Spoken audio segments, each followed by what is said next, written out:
This is code.org, and let's see what we're doing. You'll need to get enemy sprites to random positions and moving across the screen. Yeah, if you don't have your sprite showing up, you need to go do the last section. All right, do this. After each sprite is created, set its X position to 0. So what they're saying here, we could set it right away to 0, but it doesn't actually matter because we're going to have to keep resetting it. So you can do that, right? This is the X position. Wait a minute. Oh, no, they got rid of the numbers because we're not even going to set it here. It doesn't matter. We want to wait till they're created and then set it to 0. Set its Y position to be a random number between 150 and 250. Set its X velocity to be 2. Now, why would it be a random number between 150 and 250? Well, if you watch these numbers, look at what Y is. Roughly 150 starting here at the edge of the road. And look what Y is. 250. So we're randomizing this location, but X will be 0 to start. So set the X position to 0, set its Y position to a random number, and set velocity to 2. Since it's not saying to do so in the draw loop, I will not.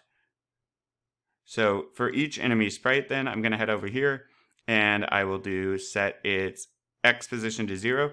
We're doing this outside of the creation of the enemy because we're going to be using it every time the enemy spawns. So it's better to do it like this. So enemy1.x will be equal to 0. And then our Y is going to be a random number. So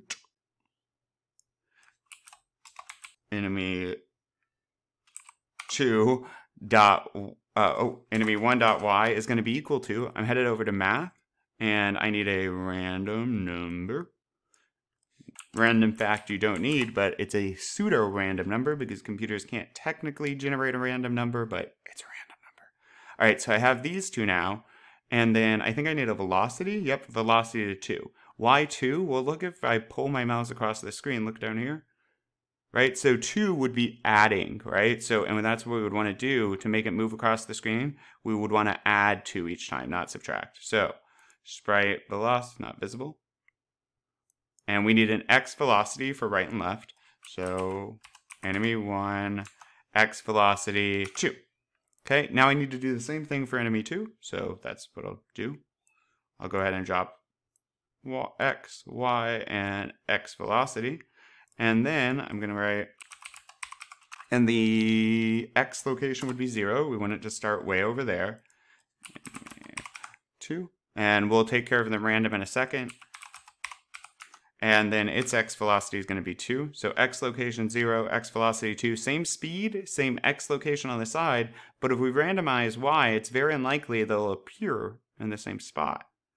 So let's randomize it to 150, 250. Let's take a look. Ta-da! And see how they're going to appear in a random location. Oh, they must be almost right on each other there.